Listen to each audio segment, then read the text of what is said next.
Are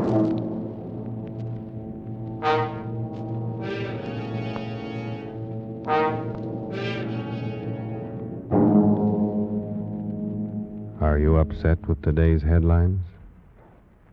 Worried about the high cost of living? Want to get away from it all? CBS offers you Escape. You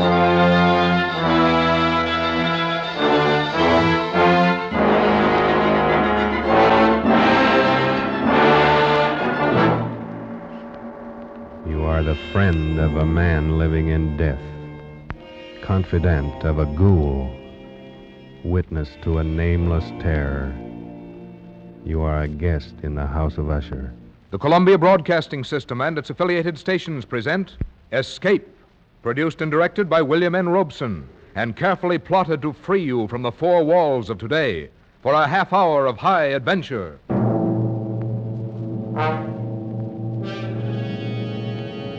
Tonight, we escape to a gloom-shrouded moor and a house where dread holds sway, as Edgar Allan Poe recounts it in his famous story, The Fall of the House of Usher.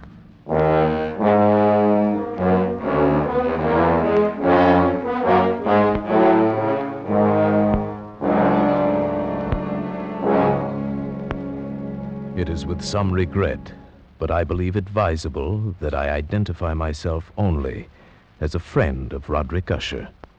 Certainly the last and perhaps the only friend of that unhappy man. Having only one sister, he was the last male descendant of the ancient house of Usher. Roderick had been one of my boon companions in boyhood, but many years had elapsed now since our last meeting.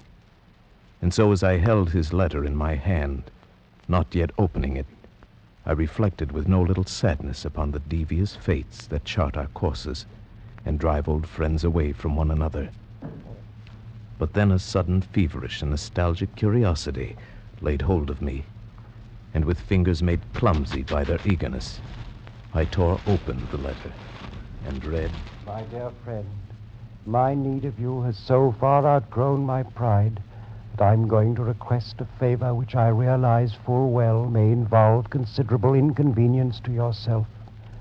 For some time past, I have been suffering from an acute bodily illness intensified by serious mental oppression, if I may so call it.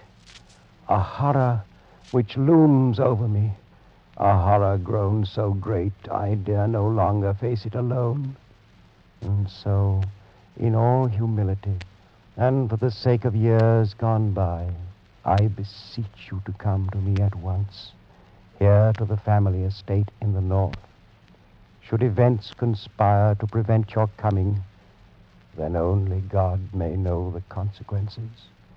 Your friend in desperation, Roderick Usher.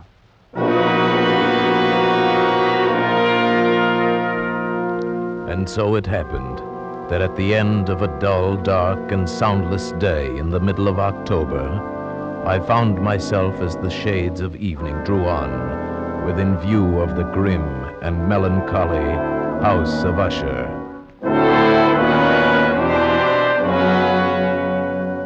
I confess that the first sight of the house, the fungus-covered walls of stone thrusting their crumbling ramparts against the darkening sky, rising out of the sullen, sluggish waters of the black tarn at their base, the bleak and vacant windows staring blindly, the bone-white trunks of decaying trees, these things filled me with a nameless and desolate terror, so that I reined in my horse and sat trembling, half fearing to cross the wooden bridge that led over the waters of the moat and up to the entrance of the House of Usher. Then impatiently I shook off this strange feeling of dread, and was an instant later clattering over the wooden bridge and onto the courtyard. I dismounted quickly, tossed my reins to the silent lackey who approached, strode across the gravel and up to the massive wooden portal, the door of the House of Usher.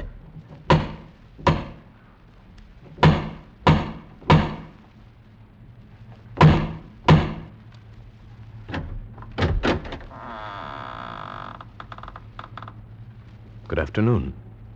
My name I is... know. You're the friend of Master Roderick. Please come inside, sir. Thank you. But may I inquire how it happens you know me? You have been expected for some time, sir. Yes, true. But also I'm a stranger to you and could be some other visitor. That you could be anyone other than the friend whom Master Roderick expects, sir, would be impossible. You see, no one else would ever come to this house. Then I followed his stealthy footsteps through many dark and intricate passages. My earlier foreboding heightened and was made fearful by the somber aspect of the hallways by which we passed. The many unused rooms reaching out with their vast emptiness like some hideous jungle creeper. But at length, we stood before the door of the master's studio, and there the servant left me, departed and left me to go in alone. The man across the room, half reclining on the couch, his back turned toward me, did not hear the opening of the door. For the space of several heartbeats, I saw only the deathly pale and ghastly sunken features of a stranger. Then only with difficulty could I recognize, behind that mask, my boyhood friend. For surely, under light of heaven, no man had ever before so terribly altered in so brief a time as had Roderick Usher. Oh, my friend, you've come at last. Thank God you did come. Oh, Roderick, did you not know I would? Could you not be sure that no long years would ever dim the friendship we shared in youth? So many things have dimmed. Youth. It seems so long ago. But now you're here, and we'll relive it all over again, every glorious moment of it. And all these shadows, all these gibbering phantoms that haunt me, they'll be driven out. And then the sun will shine again, and we'll be young again and relive... Roderick! But forgive me, my friend. My excessive joy at the sight of you after so many years drives me into a frenzy of talk. How many years has it? Oh, no matter. It is enough that you are here, and brought with you all the happy days of my boyhood. But I'd expected from your letter to find you in serious straits indeed. Instead, you seem in the best of spirits. You have the right to know. But in all frankness, here in your presence, I find it difficult to credit importance to those things which only yesterday filled me with terror. True, I've been ill. A nervous affliction, something in the nature of a family weakness, probably. It has affected me with a morbid acuteness of the senses, such that quite often the least sounds and odors and colors become irritating beyond endurance. Then I've eaten but little, as you can see. But surely you've retained the services of a physician. A physician? Oh, yes, of course. He calls almost daily, though it is more often Madeline that he attends. You remember my twin sister, Madeline? For her I fear more greatly than for myself. Even today she's taken to her bed, and I have no doubt will never rise from it again. Oh, a tragedy. The sympathies of my heart go out to you. Oh, but leave it for the present. Leave it to dream of all those happy days we left so far behind. Everything will be different now that you're here. Do you remember when we were 12? But the happy forgetfulness which Roderick found in my coming was short-lived, and in a few days he had sunk into a morose torpor, from which only occasionally with frantic difficulty could he reach the joy of our first few hours of meeting. More often his mental apathy was broken by bursts of vicious temper and violent ill humor, fits I could only excuse on the basis of his illness. And that illness began in my mind to assume a most mysterious character. Being unable to divine its true nature from Roderick's hesitant offerings, I took the liberty of questioning the physician a few days later when I chanced to encounter him in a hallway.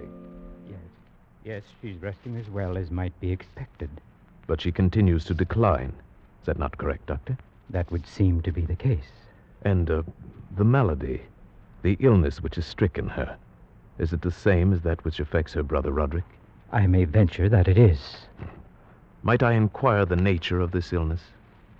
As to that, I am unable to say. You imply, then, that I have no right to the information? Not at all. I am confessing to you quite simply, sir. I do not know what afflicts Madeline and Roderick Usher.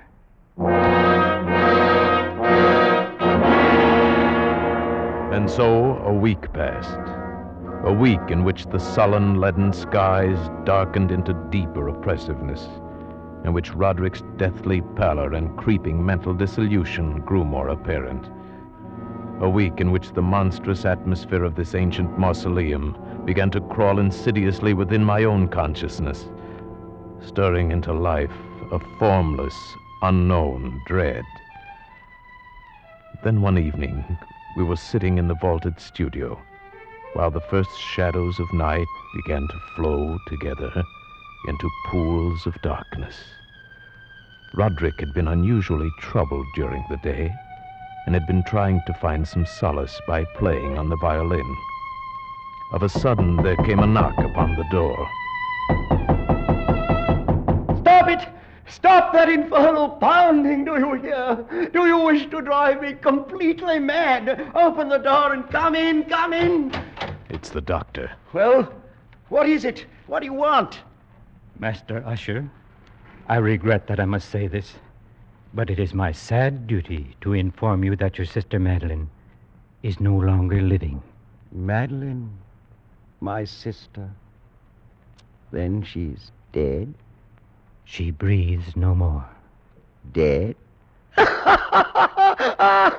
And perhaps, my dear doctor, you can tell me what caused her death.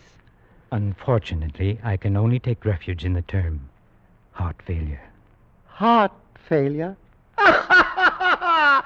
Yes, of course. Very well, Doctor. If you'll be kind enough to wait, I'll come down directly and discuss the arrangement. At your service. I bid you good afternoon, gentlemen.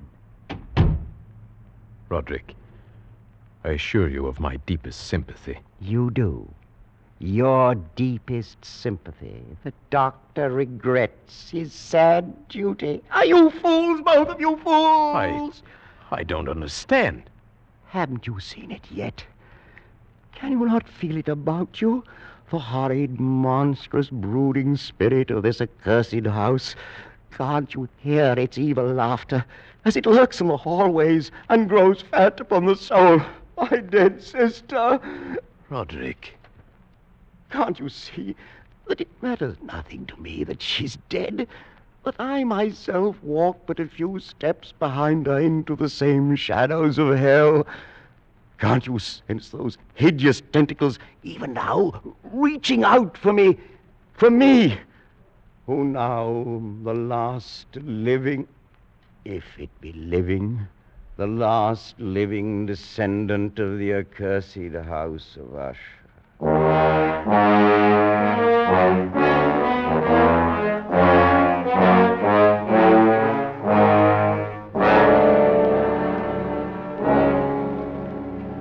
Such was the passing of Madeline Usher, once living, now dead. And her very death, untimely in its aspects, bore to my trembling soul a portent of events yet more hideous, more horrible, and yet to come.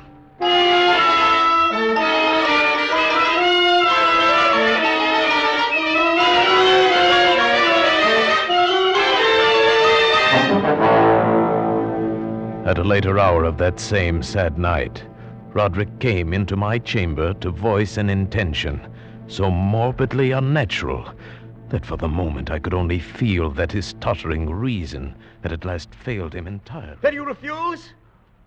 But, Roderick, this is madness. I tell you, before this night is over, the coffin body of my sister shall rest in the vault beneath this house, and if you will not help me, I shall do it myself. But why? Why? I could not stand to think of her buried out there in the dark graveyard, alone among the dead. Roderick, she too is dead. It's fantastic how little we know of death or of life. The doctor says she no longer breathes. She is dead. She was so lovely, was my sister. Roderick. I must keep Madeline near me. Nothing but evil would come of such an act. I can trust no one but you. Not even the physician himself. He hates us because he can't discover what it is that kills us. Even he might steal the body of my beloved sister, that he might learn our secret. You understand, don't you, my friend? Yes, Roderick. Yes, I understand.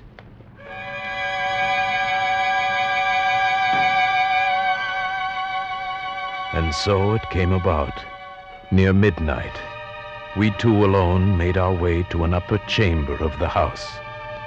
And taking up the black coffin between us, in the shuddering light of candles, we walked the tortuous passageways, slowly descended the curving stairs of stone, passed beneath the moldy level of the earth, forced open a massive and age-rusted door of iron, and stood at last, with our ghastly burden, in a subterranean, dank and musty crypt, underneath the house of Usher. Over here, my friend, on these trestles. Now, a trifle higher with the head. There. Oh, may you sleep in peace and dream, sweet sister. From I who tread the same path soft behind you. Come, Roderick. The thing is done. Oh, wait. Stay a moment. We've not yet affixed the coffin lid. See? I've left it loose so it can be turned back. No, I beg you. A last farewell, no more. Look. Is she not beautiful? Yes, she was very beautiful. Was?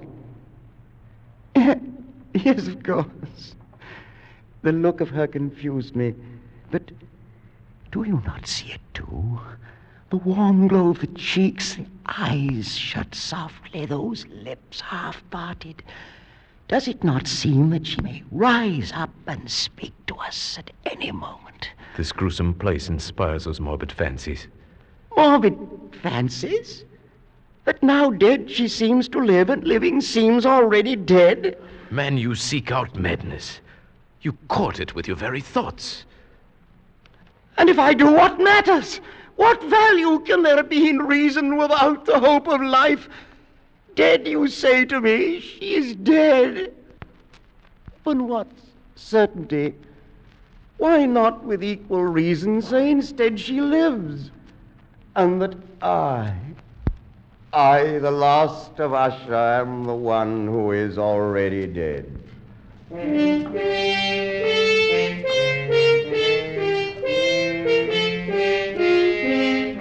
I prevailed upon my friend at last to leave that mournful place. And so with grim finality we secured the ebon lid, took up our flickering candles, and departed from the crypt, leaving it alone with its darkness and death.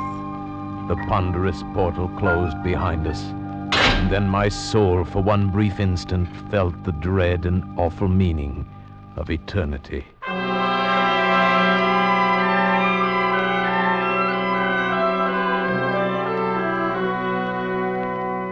There followed then a week of such dreary gloom and melancholy that my own spirit quavered at the menace of the nameless thing enshadowed in that house.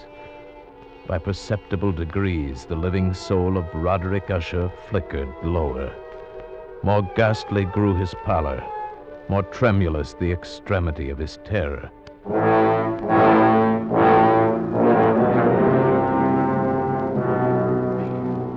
The 28th day following the death of Lady Madeline fell upon the last day of grim and gray October, and brought with it, as the curtains of night descended, the fitful breath of a rising tempest, uneasy gusts of sodden rain, and the sound of sullen, thunderous rumbles born of the dim flares of sheet lightning somewhere behind the lowering pall.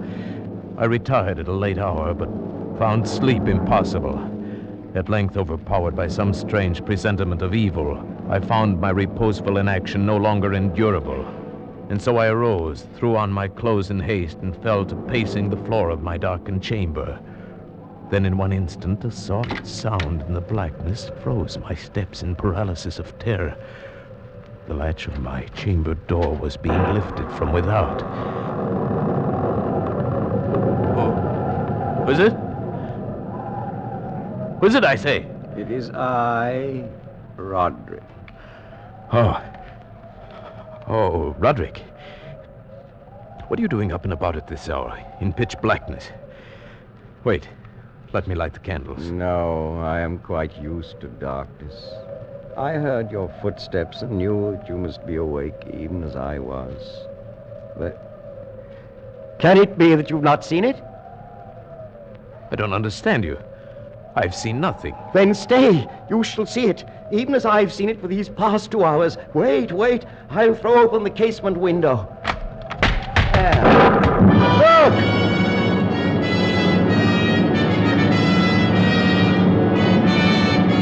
It was indeed a tempestuous yet sternly beautiful night, and one wildly singular in its terror and in its beauty. The exceeding density of the clouds which hung so low as to press upon the turrets of the house did not prevent our perceiving the velocity with which they flew careening from all points against one another. We had no glimpse of the moon or stars, but terrible to behold, the undersurfaces of the huge cloud masses, as well as all terrestrial objects immediately around us, were glowing in the unnatural light of a faintly luminous and clearly visible phosphorescence, which hung like a shroud about the mansion itself. You see, my friend, tonight the thing grows bolder, gathers strength from the storm and from the dead soul it's eaten. No, Roderick, you must not look at this. Here, I shall close this window and pull these curtains. And now, candlelight. Such darkness is the very mother of evil fear. There. Now come, sit here. Suppose I read aloud from some book or another. As you wish. I presume it matters little which. Oh, here. Here is a volume of The Mad Tryst by Canning. Will it serve? As you said, it matters little. I've always found the scene to be quite entertaining, wherein Ethelred dreams of fighting a dragon. Now, let's see. Oh, yes. Here it is. And so Ethelred waited no longer to hold parley with the hermit who mocked him from inside the hut, but feeling the rain upon his back and fearing the rising of the tempest, uplifted his axe and quickly made a hole in the plankings of the door for his gauntleted hand. And now, pulling sturdily, he so cracked and ripped all asunder that the noise of the dry and hollow-sounding wood alarmed and reverberated throughout the forest. Why do you stop? Why, that's strange. I fancied I just heard the very sound I read about. Let us say it was caused by the storm. Pray continue. Oh, yes, the storm. Of course.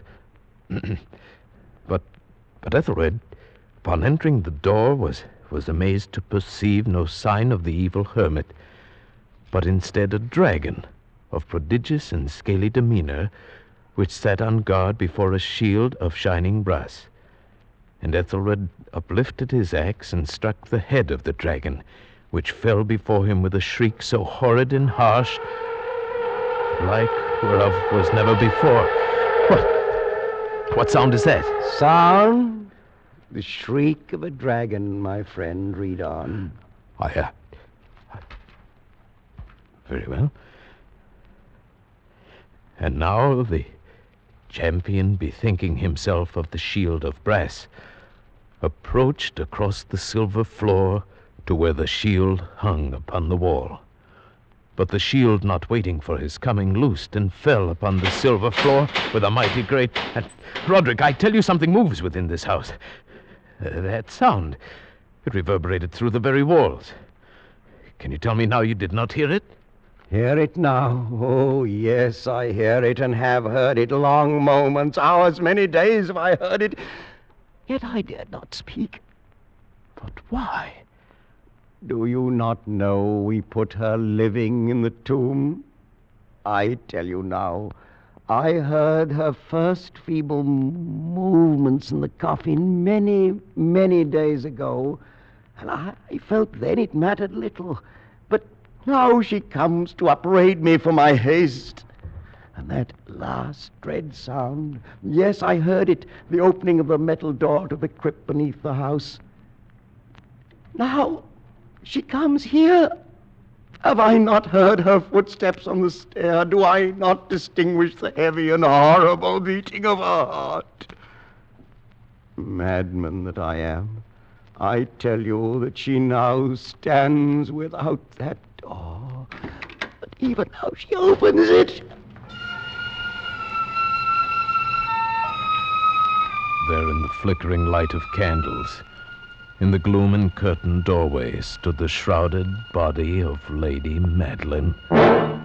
For one shuddering instant she swayed there.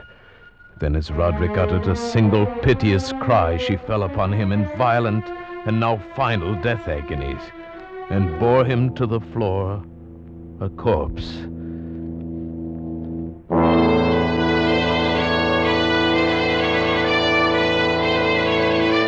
From that chamber and from that mansion, I fled aghast out the massive portal over the causeway into the night. Suddenly there shot along the path a wild light, and I looked back in heightened terror, for the vast house and its shadows were alone behind me. The baleful gleam came from the setting full and blood-red moon, which now shone vividly through a widening crack in the walls of the house itself, and even as I gazed, its vision opened rapidly. There came a fierce breath of the tempest. The entire lunar orb burst at once upon my sight. My brain reeled as I saw the mighty walls rushing asunder. There came a long, tumultuous, shouting sound like the voice of 1,000 waters.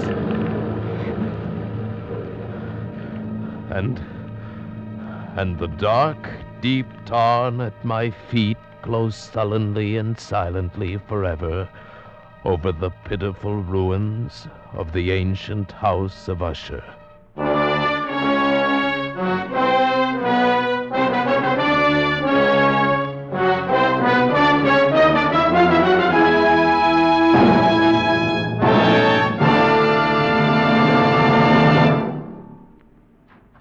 Escape is produced and directed by William N. Robeson, and tonight brought you The Fall of the House of Usher by Edgar Allan Poe.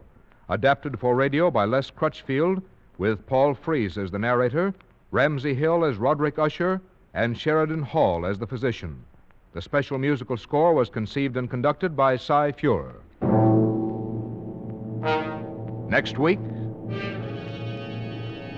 You are the victim of a poorer man, pursued from the west coast of Africa to the west end of London by a dead man's head, which grins at you upside down.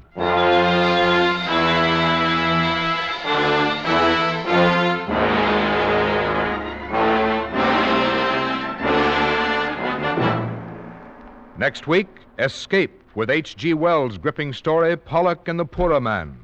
Good night, then, until this same time next week, when CBS again offers you Escape.